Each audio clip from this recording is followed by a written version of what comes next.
Hello students, welcome to our channel. Students, आज मैं आप सभी को हिंदी साहित्य का पेपर नेट का पेपर जो कि दिसंबर 2019 में हुआ था, पहले मैं आप लोगों को ये पेपर कंप्लीट यहाँ पर उपलब्ध करवाने जा रही हूँ। आप सभी जानते ही हैं कि DSSB का एग्ज़ाम जो है अपने सामने है और आने वाले समय में TGT का भी हो जाएगा। तो आपके लिए यदि आपका सब्जेक्ट हिंदी साहित्य है तो ये क्वेश्चन वहाँ पर एग्ज़ाम में बहुत ही बेनिफिशियल होंगे। तो चलिए लेट ना करते वीडियो को स्टार्ट कर लेते हैं। चलिए, पहला प्रश्न है, ये जो प्रश्न होंगे ये वन लाइनर होंगे। थोड़ा सा मैं कोशिश करूंगी आधे घंटे के अंदर ही मैं आप लोगों को लगभग जो है इसमें 100 प्रश्न होंगे वो आप लोगों को उपलब्ध करा दूँ। आधा घंटा तो आप लोगों का मोबाइल देखते देखते ही स्टूडेंट्स निकल जाता है। तो चलिए अपनी वीडियो को शुरू कर लेते हैं। हिंदी में प्रचलित सिफारिश शब्द है, ये कैसा शब्द है? अरबी शब्द है। भारतीय संविधान के अनुसार उच्चतम न्यायालय तथा उच्च न्यायालय में सब कार्यवाहियां अंग्रेजी भाषा में होगी। किस आर्टिकल में बोला गया? आर्टिकल 348 में बोला गया। ये DSSB 2014 के पेपर में भी पूछा गया था। ठीक है, तात्विक दृष्टि से न तो हम उन्हें कबीर को पूरे अद्वैतवादी कह सकते हैं और नहीं एकेश्वरवादी। कबीर से संबंधित ये किसने कहा? सबसे ज़्यादा कबीर की जो आलोचना की है वो रामचंद्र शुक्ल ने ही की है, ध्यान रखिएगा। परिशिष्ट चक्रव्यूह वे दिन सफ़र के साथी में से विदेशी प्रवेश पर आधारित उपन्यास नहीं है। परिशिष्ट और चक्रव्यूह जो उपन्यास है वो विदेशी परिवेश पर आधारित उपन्यास नहीं है। बाकी याद कर लीजिए, वे दिन सफ़र के साथी विदेशी परिवेश पर आधारित है। बाणभट्ट की आत्मकथा पुनर्वा, टेढ़े मेढ़े रास्ते, वैशाली की नगर वधू में से ऐतिहासिक सांस्कृतिक उपन्यास नहीं है।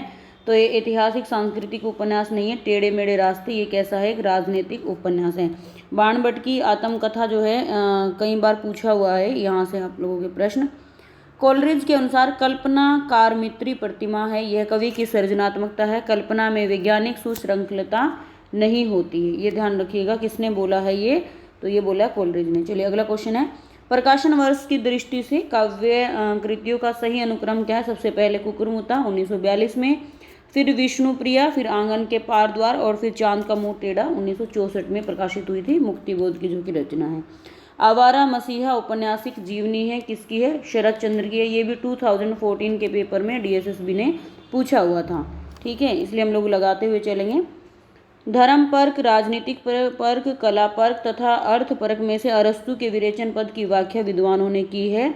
विद्वानों ने अरस्तु के विरेचन पद की किस प्रकार से की है? धर्म पर्क में भी की है और कला पर्क के अर्थों में, दो अर्थों में की है, धर्म पर्क और कला पर्क। ध्यान रखिएगा, राजनीतिक पर्क इसमें शामिल नहीं है। अगला है, स्थापना और तर्क से संबंधित प्रश्न है। आधुनिकता एक अनवरत और अंतहीन प्रक्रिया है। इसका इन्होंने कारण दिया क्योंकि प्रत्येक परिवर्तन नए संशोध, सिद्धांतों और संभावनाओं को जन्म देता है। तो यहाँ पर A भी सही है और R भी सही है। आधुनिकता हर समय में क्या होती रहेगी? चलती ही रहेगी। ओके, धर्मवीर भारती के संदर्भ में कौन सा कथन सही नहीं है? क्वेश्चन इस प्रकार से पूछा होगा, वे व्यक्ति स्वतंत्रता के विरोधी कवि हैं, जबकि सत्य है कि वे व्यक्ति स्वतंत्रता के पक्षधर कवि हैं। वे किशोर भावुकता के लेखक हैं, वे मिथ के संदर्भों पर आधारित कविता लिखने वाले हैं। तो धर्मवीर भारती जी जो है व्यक्ति की स्वतंत्रता के पक्षधर कवि हैं, विरोधी नहीं हैं। ओके, अपने काव्य सिद्धांत की निर्मिति के लिए मैथ्यू आर्नोल्ड, क्रोचे, लॉन्जाइन्स, इलियट में से पाश्चात्य आचार्य ने सहज अनुभूति की अवधारणा का सहारा लिया है। किसने लिया सहज अनुभूति की? क्रोचे ने लिया है। क्रोचे जो है सहज रूप से चलते हैं, कुछ इस तरीके से आप याद करने का ट्रिक बना लीजिए। अगला है, दलित चिंतन और साहित्य में अभिव्यक्ति मनुष्य गांधी का हरिजन ही है। ठीक है, क्योंकि दलित साहित्य में मुख्यतः बाबा साहब अम्बेडकर के सामाजिक राजनीतिक चिंतन को अपनाया गया। तो यहाँ पर A गलत है, ऐसा कुछ भी गांधी जी ने नहीं बोला है और R इसमें सही है। ठीक है, चलिए थोड़ा सा फास्ट करेंगे विद्यार्थियों। आप लोगों ने आधे घंटे में 100 क्वेश्चन रिवीजन का मतलब है कि आप हिंदी के 100 क्वेश्चन के और 100 क्वेश्चन के आसपास की चीज़ों से भी आप निकल जाएं। तो इसलिए ये जो सीरीज़ मैं आप लोगों के लिए चला रही हूँ हिंदी की, ये PGT and TGT, PGT TGT ये तो DSSB के लिए तो आपको फ़ायदा देगी ही देगी। साथ में मैं आपको बता दूँ UP का जो आपका GIC का पेपर होगा या PGT का पेपर होगा या TGT का पेपर होगा, इनमें भी आपको सहायता करेगी क्योंकि क्वेश्चन इधर उधर से घुमा के पूछे जाते हैं। तीसरा, आपको नेट में तो ये हेल्प करेगा ही करेगा क्योंकि कुछ ना कुछ क्वेश्चन जो है हमेशा आपकी मदद करते ही हैं, रिपीट क्वेश्चन रहते हैं। तो कई एग्ज़ाम को आप लोग यहाँ से जो है हेल्प ले पाओगे इस सीरीज़ से, तो इसलिए इसको फॉलो ज़रूर कर लीजिए। रचना काल के अनुसार आपको कवियों का अनुक्रम बताना है। सरहप्पा, लुइपा, पुष्पदंत और अद्यमान, ये है। तो सबसे पहले सरहप्पा, फिर लुइपा, पुष्पदंत, अद्यमान। कन्नौजी, बुंदेली, ब्रजभाषा, मगही में से पश्चिमी हिंदी की बोली नहीं है। तो मगही जो है पश्चिमी हिंदी की बोली नहीं है। तो याद रखिएगा मगही किसकी है, मगही, मैथिली, भोजपुरी, ये किसकी है, बिहारी हिंदी की है। ओके। और पश्चिमी हिंदी की बाकी है कन्नौजी, बुंदेली और ब्रजभाषा, ये पश्चिमी हिंदी की है। पूर्वी हिंदी की कौन सी होंगी, अवधी, बघेली और छत्तीसगढ़ी, वो पूर्वी हिंदी की हो जाएंगी। चलिए अगला जो है उपन्यासों का, यहाँ पर ईयर पूछा गया। सबसे पहला प्रकार परीक्षा गुरु है 1882 में। 1936 में गोदान, गोदान का जो है आप लोगों को मैं बता दूं एनवीएस के पेपर में इसका ईयर पूछा गया था। शेखर एक जीवनी 1941 में। और तमस जो है 1973 में, तमस जो है 1973 में भीष्म सहानी का उपन्यास है। चलिए अगला प्रश्न है, दिवस का अवसान समीप था, गगन था कुछ लोहित हो चला, तरु शिखा पर थी जब राजती, कमलनी कुल वल्लभ की प्रभा। इन पंक्तियों का आशय है, आसमान में लालिमा फैलने लगी थी। यहाँ से दिवस का अवसान समीप था, आसमान में लालिमा फैलने लगी थी, गगन था कुछ लोहित, गगन मतलब आसमान वही, तरु शिखा पर अब राजती यानी पेड़ों की फुनगियों पर, अब तरु शिखा पर अब राजती, फुनगियों पर सूरज की आखिरी किरणें, कमल ने कुल वल्लभ की प्रभा मतलब सूरज की आखिरी किरणें क्या थी, विराजमान थी। इनका अर्थ बताना था। पीछे लागा जाई था लोक वेद के साथी, आगे थे सतगुर मिलिया दीपक दिया हाथी। कबीर क्या कहना चाहते हैं, लोक और वेद का अनुसरण करने के कारण मैं परम तत्व से क्या हो गया था, दूर हो गया था, और सतगुरु के ज्ञान रूपी प्रकाश से मैंने परम तत्व का साक्षात्कार कर लिया। बहुत ही फेमस पंक्तियां उनकी। फोर्ट विलियम कॉलेज के हिंदुस्तानी के प्रथम प्रोफेसर कौन थे, वेरी वेरी इंपॉर्टेंट प्रश्न, और ये केवीएस का फेवरेट क्वेश्चन है, मैं आप लोगों को बताऊं तो यहाँ से प्रश्न पूछ लिया जाता है, गिलक्रिस्ट। चलिए प्रकाशन काल की दृष्टि से भीष्म सहानी के नाटकों का सही आपको बताना है। भीष्म सहानी, हानुष, माधवी रंगदे, माधवी अलग है, रंगदे बसंती चोल और आलमगीर, ये इनके नाटक का ध्यान रखिए। और जो इन्होंने तमस लिखा है भीष्म सहानी ने, वो क्या है कि इनका उपन्यास है। चलिए आगे कुछ मिथकीय कविताएं लिखी हैं, और ये भी याद रखिएगा कुछ कवियों के नाम दिए। प्रमथ्युगाता धर्मवीर भारती, जय भारत मैथिली शरणगुप्त, आत्मजयी कुंवर नारायण और संशय की एक रात नरेश मेहता। ठीक है। मैंने भावना में एक भावना का वर्णन किया, मेरे लिए वह संबंध और संबंध से बड़ा है, मैं वास्तव में अपनी भावना से प्रेम करती हूँ, जो पवित्र है, कोमल है, अनश्वर है। ये संवाद किसका है, मल्लिका का अंबिका के प्रति है। ये जयशंकर प्रसाद का एक नाटक है, मुझे बताइए कौन से नाटक से ये पंक्ति ली गई है। रामविलास शर्मा कृत महावीर प्रसाद द्विवेदी और हिंदी नवजागरण का प्रकाशन काल कब है, रामविलास ने जो लिखा है महावीर प्रसाद द्विवेदी और हिंदी नवजागरण पर 1977 ईस्वी में। चलिए अगला क्वेश्चन है, अफ्रीका में रंगभेद और उपनिवेशवादियों की स्थानीय और भारतीय मूल के निवासियों के प्रति घृणा और क्रूरता का मार्मिक चित्रण किया गया है पहला गिरमिटिया उपन्यास में। पहला गिरमिटिया बहुत ही फेमस उपन्यास है, प्रसिद्ध है, ये आपसे पूछा जा सकता है। ये किसका है मुझे कमेंट बॉक्स में बताइए, जो कि गांधी जी के जीवन पर आधारित है। भारत भारती के संबंध में क्या है, भारत भारती आपको पता होनी चाहिए किसकी रचना है। ठीक है, भारत भारती की रचना मुद्दतो जजरे इस्लाम की प्रेरणा से हुई। गुप्त जी भारत दर्पण के लेखक ब्रजमोहन दत्त कैफी से भी प्रभावित थे। यहाँ पे आई गया गुप्त जी मतलब मैथिली शरण गुप्त की ये रचना है भारत भारती। इसका जो है एनवीएस के द्वारा भारत भारती का प्रकाशन वर्ष पूछा गया है, तो इसको भी आप याद कर लीजिएगा। चलिए आगे विचारधारा है और लेखक है। मार्क्सवाद से संबंधित है एंगल्स, अस्तित्ववाद से काफ्का है, ठीक है, और मनोविश्लेषणवाद से युंग है, और उत्तर आधुनिकता से रोला बर्थ है। इंपॉर्टेंट क्वेश्चन है, ये पूछ सकता है। चूंकि डीएसएसबी में भी सारे पाश्चात्यवादी कवि हैं, तो आप लोग इनको अच्छे से याद कर लीजिए। रसात्मक बोध के विविध रूप, सौंदर्य बोध और शिशुत्व बोध, साधारणीकरण और व्यक्ति वैचित्र्यवाद काव्य में लोक मंगल की साधना अवस्था निबंध में से रामचंद्र शुक्ल द्वारा रचित नहीं है। तो सौंदर्य बोध और शिवत्व बोध जो है इनकी नहीं है। ओके, गीत फरोश में कवि क्या कहना चाहता है, देखिए गीत फरोश जो है एक गीत पर आधारित है, भवानी प्रसाद मिश्र की रचना है। क्या इन्होंने कहा इसमें, दूसरों के मन माफिक कविता लिखने और बेचने के लिए कवि विवश है। तितली, उर्वशी, चंपू, इरावती और झरना में जयशंकर प्रसाद द्वारा रचित काव्य है। देखिए झरना तो बहुत ही फेमस है, इनका उर्वशी, इनका चंपू काव्य भी बहुत ही प्रसिद्ध है। ठीक है, आंसू लहर झरना सारी जो है जयशंकर प्रसाद की। आप मुझे तितली बताइए कमेंट बॉक्स में किसकी रचना है।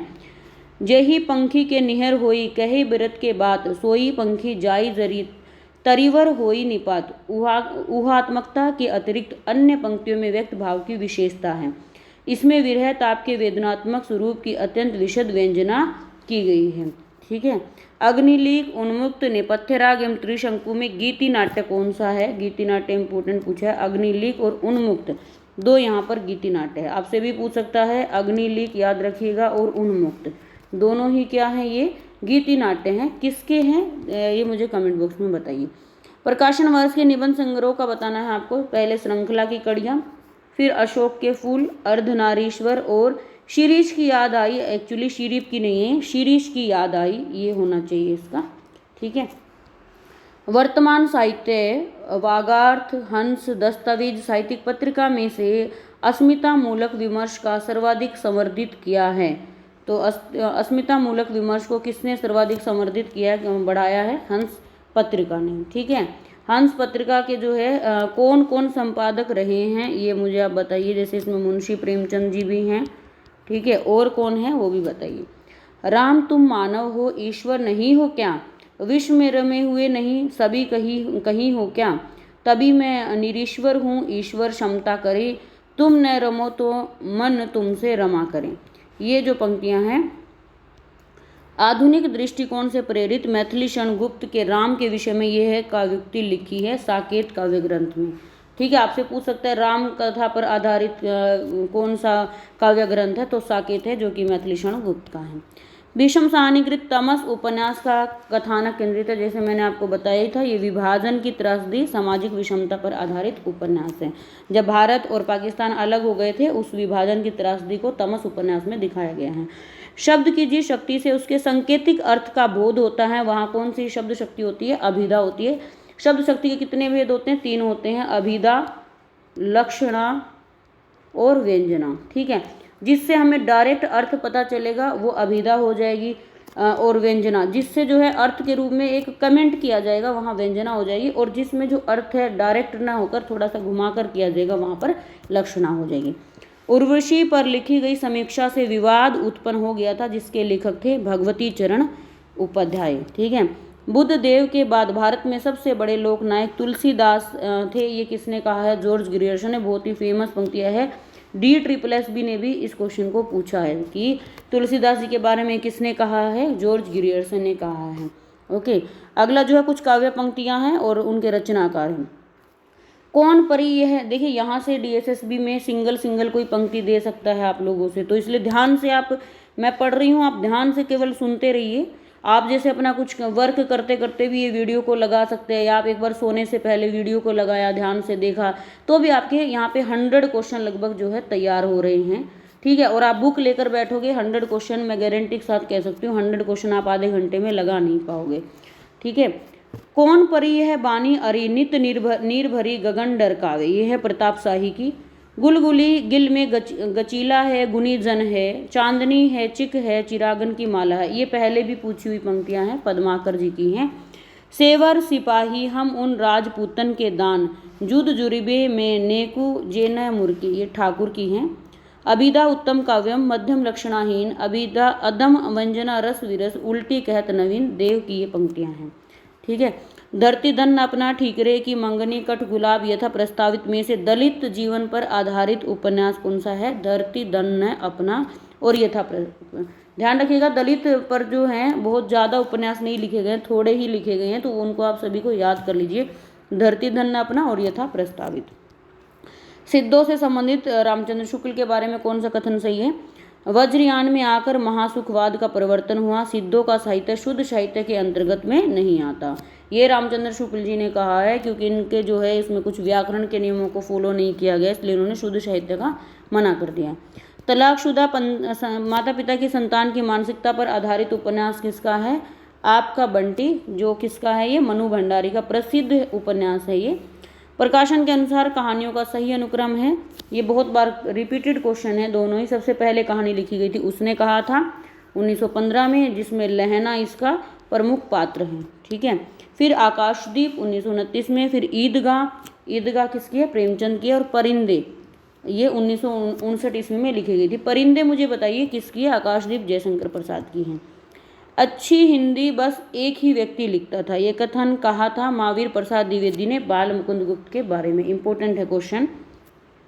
भाषा ठीक करने से पहले मैं मनुष्य को ठीक करना चाहता हूँ, ये संवाद किसका है?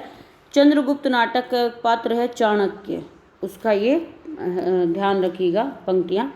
काव्य का सर्वस्व अलंकार है, क्योंकि केवल अलंकारों से ही कविता कामिनी का आंतरिक और बाह्य सौंदर्य निखरता है। यहाँ पर दोनों ही गलत हैं। काव्य का सर्वस्व अलंकार नहीं है, बाकी तत्व भी महत्वपूर्ण है। ये काव्य का अलंकार सर्वस्व किसने स्वीकार किया है? ये आचार्य भामा ने स्वीकार किया है, उनके अनुसार ऐसा है। लेकिन हम पूरे के लिए ऐसा नहीं कह सकते। ठीक है, दोनों ही गलत हैं। सर्वमुख नामक अग्रवाल बनिया की कथा उल्लिखित है देवरानी जेठानी की कहानी उपन्यास में। अगर आपने पढ़ी होगी, पहली कहानी मानी जाती है देवरानी जेठानी की कहानी, सर्वमुख नामक अग्रवाल बनिया। ठीक है, चलिए नेक्स्ट पढ़ लेते हैं। अगला कुछ क्रांतिकारी कविताएं हैं और रचनाकार है। वीरों का कैसा हो वसंत, सुभद्रा कुमारी चौहान। कैदी और कोकिला, ये 9th क्लास में लगी हुई है। कैदी और कोकिला माखनलाल चतुर्वेदी की है, 9th में बहुत ही प्रसिद्ध कविता है। जवानी बालकृष्ण शर्मा नवीन। हिमाद्री तुंग श्रृंग से, ये किसकी है? जयशंकर प्रसाद की है। द्विवेदी युगन कविता की मुख्य प्रवृत्ति क्या है? द्विवेदी युग की समाज सुधारकता है और इतिवृत्तात्मकता। इतिवृत्तात्मकता इसकी बहुत ही प्रसिद्ध विशेषता है। चलिए अगला क्वेश्चन है, हादसे जो है किसने लिखा है? आत्मकथा है। हादसे किसकी है? रमणिका गुप्ता की है। मुड़ मुड़ कर देखता हूँ राजेंद्र यादव की। और मुड़ मुड़ कर देखता हूँ ये जो है KVS के 2018 के पेपर में पूछा हुआ क्वेश्चन है। शिकंजे का दर्द सुशीला टकबोरे। और जूठन किसकी है? ओम प्रकाश वाल्मीकि की है। ठीक है, जो कि एक दलित साहित्यकार माने जाते हैं। प्रकाशन वर्ष की दृष्टि से काव्य कृतियों का सही अनुक्रम है, सबसे पहले आंसू है, फिर पल्लव, फिर स्वप्न, फिर साकेत सबसे लास्ट में। साकेत मैंने बताया था मैथिली शरण गुप्त का है, जो कि राम कथा पर आधारित रचना है। प्रेमचंद की कहानियों में देशी रियासतों के राजाओं का चरित्र और वहाँ चलने वाली राजनीतिक गतिविधियों का चित्रण मिलता है। रियासत का दीवान शतरंज के खिलाड़ी में। ठीक है, याद हो कि ना याद हो, अरे यायावर रहेगा याद, आखिरी चट्टान तक, जिनकी याद हमेशा रहेगी में से हिंदी के यात्रा वृत्तांत बताइए। अरे यायावर रहेगा याद एक ये यात्रा वृत्तांत और आखिरी चट्टान तक जो कि मोहन राकेश का है। अरे यायावर रहेगा याद इस ये बताइए मुझे किसकी यात्रा वृत्तांत है। ठीक है, चलिए अगला है, शक्ति लोक व्यवहार आदि से प्राप्त निपुणता तथा काव्यगु की शिक्षा प्राप्त कर किया गया अभ्यास को काव्य हेतु माना गया है। ये इंपॉर्टेंट है, मम्मट ने।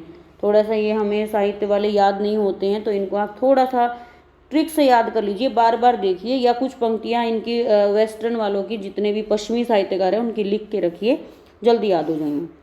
भूलने के विरुद्ध, जीप पर सवार इलिया, अपनी अपनी बीमारी, निषाद बांसुरी में से व्यंग्य रचनाएं पूछा। कुछ व्यंग्य रचनाकार भी हैं, कौन सी है? जीप पर सवार इलिया, अपनी अपनी बीमारी।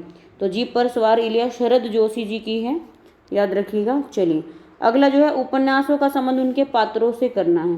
तमस में जो रिचर्ड जो है वो तमस का पात्र है। राग दरबारी में रंगनाथ है। महाभोज का सुकुल बाबू है और झूठा सच का तारा है। फिर से याद कर लीजिए, याद रखिएगा, जैसे तमस जो है भारत और पाकिस्तान पर लिखी गई है, तो रिचर्ड जो है ये गवर्नर था। ठीक है, राग दरबारी, रा से राग और रा से रंगनाथ। महाभोज कौन देता है? सुकुल बाबू देता है। और झूठा सच जो है सारे तारे बन जाते हैं। अंधेर नगरी नाटक का अंतिम दृश्य को क्या बोला गया है? शमशान बोला गया है। ठीक है, रचना काल की दृष्टि से कवियों का सही अनुक्रम लगाना सबसे पहले हुए हैं केशवदास, फिर बिहारी। ठीक है, रीतिकाल के कवि हैं ये बेसिकली। ओके, केशवदास, बिहारी, ठीक है, भूषण, सेनापति, याद रखिएगा। इस तरीके से सेनापति सबसे अंत में है। जमीन पक रही है कविता संग्रह किसका है? केदारनाथ सिंह का है। भगवान केदारनाथ जगह पर आकर क्या कर देते हैं? क्या कर देते हैं? जमीन को पका देते हैं। ठीक है, इस तरीके से याद कर सकते हैं। चलिए अगला है, अंधा युग के निम्नलिखित संवादों को उनके पात्रों के साथ आपको सुमेलित करना है। ठीक है, पहला है, वध मेरे लिए नहीं, नीति वह है अब मेरे लिए मनोग्रंथ। ये किसका है? अश्वत्थामा का है। आज इस पराजय की वेला में सिद्ध हुआ, झूठ थी सारी अनिवार्यता भविष्य की। वृद्ध चायक का है। अंतिम परिणति में दोनों जर्जर करते हैं, पक्ष चाहे सत्य का हो या असत्य का हो। ये युत्सु का कथन है। और गुंगों के सिवा आज और कौन बोलेगा मेरी जय, ये धृतराष्ट्र का है। जब पूरा महाभारत में जो है हार जाते हैं कौरव, उसके बाद की जो ये स्थिति है धृतराष्ट्र की स्थिति है। रामविलास शर्मा का कथन है, साहित्य की प्रचारात्मकता का प्रश्न सामाजिक जीवन की यथार्थता की कसौटी पर हल किया जा सकता है। पिछली संस्कृति से नाता तोड़कर हवा में नई संस्कृति को जन्म नहीं दिया जा सकता। ये रामविलास शर्मा का कथन है। ये जो है DSSB में पूछा जा सकता है। इस पंक्ति को आप कहीं पर नोट कर लीजिए, इंपॉर्टेंट है। बिंब के अनिवार्य तत्व कौन कौन से होते हैं? बिंब, कल्पना और इंद्रियता, ये इनके अनिवार्य तत्व होते हैं। चलिए अगला जो है ग्रंथों का सही। पोएटिक्स है पहले, फिर लिटरेरी बायोग्राफिया है, फिर एस्थेटिक है, और फिर द सेक्रेट वुड है। ठीक है, इनके कवियों के नाम भी आप याद कर लीजिए, इंपॉर्टेंट है। चलिए अगला, प्लेटो के अनुसार एक समर्थ कवि काव्य रचना करता है। प्लेटो क्या कह रहा है कि कौन एक समर्थ कवि है जो किसी सचेष्ट कलात्मक प्रेरणा की अपेक्षा दैवी शक्ति से प्रेरित और अभिभूत होकर, ठीक है, ये दैवीय शक्तियों में ज़्यादा विश्वास करते हैं, आध्यात्मिकता की तरफ। सिद्ध हेमचंद्र शब्द अनुशासन, इन्होंने हेमचंद्र ने एक ग्रंथ लिखा है शब्द अनुशासन, जो किससे संबंधित है? व्याकरण संबंधी एक ग्रंथ है। भरत द्वारा निर्दिष्ट सात्विक भावों का सही समूह क्या है? भरत मुनि ने जो है सात्विक भाव बताए, उनमें क्या है? विपत्थु, विवर्ण्य, अश्रु, रोमांच, स्तंभ। ठीक है, इस तरीके का है। कामायनी एक पुनर्विचार, ये ग्रंथ आलोचना ग्रंथ है। ये बेसिकली आलोचना ग्रंथ जो है मैंने आप लोगों को चैनल पर उपलब्ध करवाए हुए हैं, आप उनको देख लीजिए, इंपॉर्टेंट है वो वीडियो। DSSB सीरीज़ करके ही वो मैंने दिया हुआ है, उसमें मैंने सब दिया हुआ है। ये आपके आलोचना ग्रंथ, रिपोर्टाज, इनकी पूरी एक वीडियो बनाई हुई है, अब वो सारी लगा लीजिए, क्वेश्चन हो जाएंगे वहाँ से। कामायनी पुनर्विचार किसकी है? मुक्तिबोध की है। अधूरे साक्षात्कार किसकी है? नेमिचंद्र जैन की है। इतिहास और आलोचना नामवर सिंह की है। प्रेमचंद और उनका युग रामविलास शर्मा की। इंपॉर्टेंट है, यहाँ से सिंगल क्वेश्चन भी पूछे जा सकते हैं। उर्वशी के तृतीय अंक के आधार पर सही कथन क्या है? शक्तिशाली और दुर्दुर्प पुरुष भी सुंदरियों के कटाक्ष से आहत हो जाते हैं। उर्वशी कहती है यह देह भाव भ्रांति है। ठीक है। नीत्शे का संबंध किससे है? अस्तित्ववाद विचारधारा से है। नीत्शे को आप हमेशा याद रखें, बहुत ही प्रसिद्ध आचार्य रहे हैं। अंधेरे में कविता से संबंधित रामविलास शर्मा की है। अंधेरे में कविता की मूल समस्या यही है कि मध्य वर्ग का बुद्धिजीवी सर्वहारा वर्ग से तारतम्य कैसे स्थापित हो। मुक्ति बोध की मुख्य समस्या है अपना वर्ग छोड़कर दूसरे वर्ग के साथ तारतम्य स्थापित करना।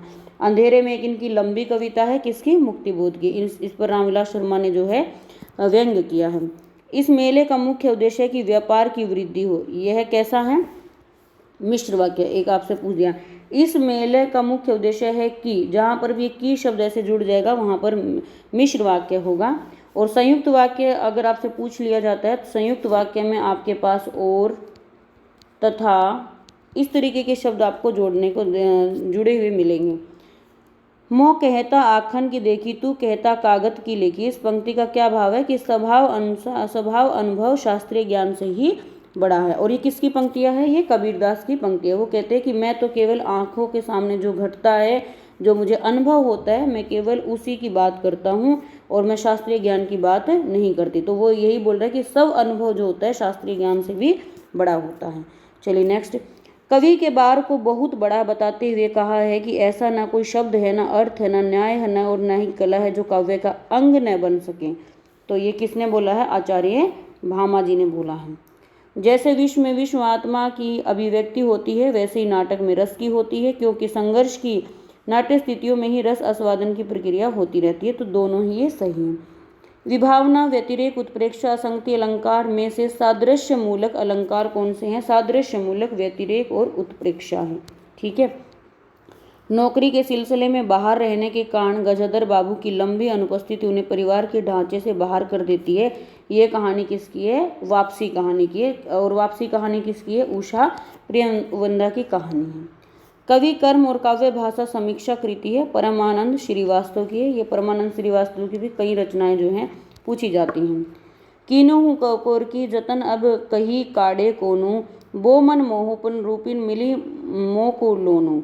इस दोहे का क्या अर्थ है इसमें नायिका का कृष्ण के प्रति अनन्य प्रेम व्यंजित है। नायिका के मन रूपी सरोवर में कृष्ण का लवण्य पानी में नमक की तरह घुल गया है। ठीक है, अगला देखते हैं। प्रवास की डायरी एक साहित्यिक की डायरी। दिल्ली मेरा प्रदेश ऋण जल धन जल में से डायरी साहित्य है, प्रवास की डायरी साहित्य है और दिल्ली मेरा प्रदेश। मुझे बताइए दोनों किसकी हैं, ये इंपॉर्टेंट है। हिंदी में नोवेल के अर्थ में उपन्यास पद का प्रथम प्रयोग किसने किया था? नोवेल का उपन्यास पद का भारतेंदु हरिश्चंद्र ने किया था। आनंदवर्धन ने काव्य को ध्वनि कहा है, जहाँ शब्द और अर्थ दोनों अपने अर्थ का उत्सर्जन कर व्यंग्यार्थ को अभिव्यक्त करते हैं। उत्तरकांड के कलयुग प्रसंग में तुलसीदास ने क्या लिखा है? आचारहीन और वेद विरोधी लोग ज्ञानी और सन्यासी कहलाएंगे, और पत्नी के मर जाने और घर गृहस्थी और संपत्ति के नष्ट हो जाने के बाद लूटे पिटे लोग ही सन्यास ग्रहण करेंगे। तो ये कलयुग के समय में तुलसीदास जी ने बताया कि ऐसा समय आ जाएगा। ठीक है, कि जो लोग आचार, जिनमें कोई आचरण नहीं होगा, जो वेदों के विरोधी होंगे, वही तो क्या कहलाएंगे? ज्ञानी कहलाएंगे। तो तुलसीदास जी ने बड़ी दूरदर्शिता से ये बात कही है। आप लोग आज का समय भी नोटिस कर सकते हैं, जितने भी ये महात्मा बने घूमते हैं वो सबसे ज़्यादा ढोंग करते हैं। ठीक है, चलिए अगला है आचार्यों का सही कालक्रम क्या है? दंडी, आनंदवर्धन, कुंतक, रूप्यक, ये याद रखना। सबसे पहले दंडी जी हैं। शास्त्र अनुसार अर्थ प्रकृति के प्रकार है। देखिए ये जो है आपका यूपी पीजीटी के भी एग्जाम में क्वेश्चन पूछा हुआ है। ठीक है, आप पीजीटी का पेपर लगाएंगे तो वहाँ पर मिलेगा। अर्थ प्रकृति के प्रकार है बिंदु और बीज। श्रद्धा और ईड़ा से संबंधित मुक्तिबोध का सही कथन क्या है? ईड़ा का व्यक्तित्व सामाजिक सार्वजनिक महत्व से विन्यस्त है। श्रद्धा के पास कोई अपना सार्वजनिक जीवन नहीं है। ठीक है, न खास हिंदी न खास उर्दू जबान गोया मिली जुली हो। उपयुक्त कथन किसका है? शिव प्रसाद सितारे हिंद जी का है। ना इन्होंने हिंदी को महत्व ना उर्दू को, मिली जुली भाषा को इन्होंने महत्व दिया है। चलिए अगला साधारणीकरण से संबंधित है। साधारणीकरण ध्यान रखिएगा, यहाँ पर अलग अलग कवियों ने अलग अलग बात बोली है। रस आस्वाद में वासनात्मक तथा स्थिर मनोवृत्ति जिनके द्वारा चरित्र की सृष्टि होती है, साधारणीकरण के द्वारा आनंदमय बना दी जाती है। इसलिए यह वासना का संशोधन करके उनका साधारणीकरण करता है। देखिए आप इसको याद कैसे करेंगे? पूरी पंक्ति तो याद नहीं होगा। वासना से संबंधित जिसने रस का आस्वाद या साधारणीकरण किया है वो किया है जयशंकर प्रसाद ने। वासना से संबंधित और किसी ने किया भी नहीं है। ठीक है, अब है काव्य प्रसंग। काव्य प्रसंग या रस के समस्त अवयवों को साधारणीकरण मानने की उपेक्षा कवि भावना का साधारणीकरण मानना मनोविज्ञान को अधिक अनुकूल है। ये बोला है डॉक्टर नगेंद्र जी ने। ठीक है, इन्होंने क्या बताया है? मनोविज्ञान के कारण, ये आप ध्यान रखिएगा। चलिए, और रामचंद्र शुक्ल जी की सभी को याद ही होगी, बहुत ही फेमस है। लोक हृदय की यह सामान्य अंतर्भूमि परख कर हमारे यहाँ साधारणीकरण सिद्धांत की प्रतिष्ठा की गई है। यह सामान्य अंतर्भूमि कल्पित या कृत्रिम नहीं है। तो लोक हृदय की सामान्य अंतर्भूमि किसने कहा है? रामचंद्र शुक्ल ने कहा। बहुत बार पूछी हुई है इनकी पंक्तियाँ। जब चमत्कारिक अर्थ मर जाता है तब उस शब्द की रोगो उत्तेजक शक्ति भी क्षीण हो जाती है। उस अर्थ की प्रतिपत्ति करता है जिससे पुनः रागात्मक संबंध हो स्थापित हो। साधारणीकरण का यही अर्थ है। ये किसने बोला है? अज्ञे जी ने बोला। देखिए अब हम इनको फिर से देखते हैं। जैसे हमने एक कीवर्ड याद कर लेते हैं, हम इसमें कुछ कीवर्ड्स ढूंढेंगे। जयशंकर प्रसाद का कीवर्ड क्या है? वासना। नगेंद्र जी का कीवर्ड क्या होगा? मनोविज्ञान। ठीक है, रामचंद्र शुक्ल जी का कीवर्ड क्या होगा? लोक हृदय। ठीक है, सॉरी, लोक हृदय। और अज्ञे जी का क्या होगा? चमत्कारिक अर्थ। ठीक है, संज्ञा अथवा सर्वनाम के जिस रूप में उसका संबंध वाक्य के किसी दूसरे शब्द के साथ प्रकाशित होता है उसको हम क्या कहते हैं? कारक कहते हैं। कारक की परिभाषा दे दी गई है। अगला है भारतेंदु युग में मध्यकालीनता और आधुनिकता का द्वंद्व दिखाई देता है क्योंकि उस समय का भारतीय समाज संक्रमण के दौर से गुजर रहा था। ये दोनों ही सही है। भारतीय आधुनिक युग माना जाता है भारतेंदु युग से ही। चलिए अगली कुछ काव्य पंक्तियां हैं और इनके कुछ रचनाकार हैं। पंडिल सैलसत बखान देही बुध बसंत न जान, बहुत ही फेमस पंक्ति है और बहुत बार ये जो है नेट में भी पूछी गई है। केवीएस में तो पता ही नहीं कितनी बार इस क्वेश्चन को पूछा गया है, तो आप सिंगल तरीके से भी याद रखिए। 12 बरस ले कुकर जिए ओ तेरा लिए जिए शिकार, ये जगनिक की है। और बड़ कौशल तो राधे किनल कहानी लोचन आदे विद्यापति जी की है। रैदास की छाती ओछा पाथी ओछा ओछा जन्मो हमारा, रैदास जी की ये पंक्तियाँ हैं।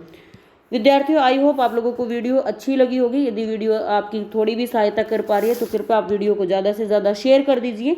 चैनल पर यदि नए हैं तो चैनल को सब्सक्राइब अवश्य करें, क्योंकि हिंदी साहित्य से संबंधित आप लोगों को यहाँ पर जो है मटेरियल मिलता रहेगा। दूसरी बात, यदि आप DSSB का एग्ज़ाम दे रहे हैं, TGT या PGT, ओके, मैं आपको पेपर 1 जो कि आप लोगों का 100 नंबर का आएगा वो आप लोगों को उपलब्ध करवा रही हूँ। उसको आप ज़रूर हल करें।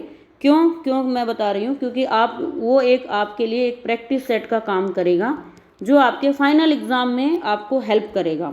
ओके, यदि आप 15-16 जून का एग्ज़ाम दे रहे हैं या फिर आप जो है आने वाले समय में DSSB का एग्ज़ाम देने वाले हैं तो वो पेपर आप ज़रूर लगाएं। मैंने अभी तक 3 से 4 पेपर आप लोगों को उपलब्ध करवा दिए हैं।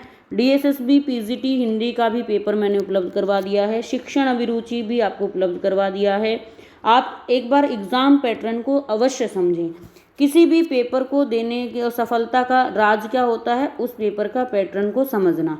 पेपर में किस प्रकार के क्वेश्चन पूछे जाते हैं, यदि आपने इस चीज़ को नहीं समझा और अपनी तैयारी आप अंधेरे में ही करते रहे तो आपको फाइनल में जो है मदद नहीं मिलेगी। आपको लगेगा कि ये क्वेश्चन कहाँ से पूछा है। इसलिए आप पैटर्न को पहले देखें, सिलेबस को अपने सामने चिपकाएं। सिलेबस आपके सामने होना चाहिए, डेली आपको ये पता होना चाहिए कि आपने कितनी चीज़ तैयार कर ली, कौन कौन सी आपकी रहेगी। और मैं आपको कहूँगी मस्ट प्रैक्टिस सेट।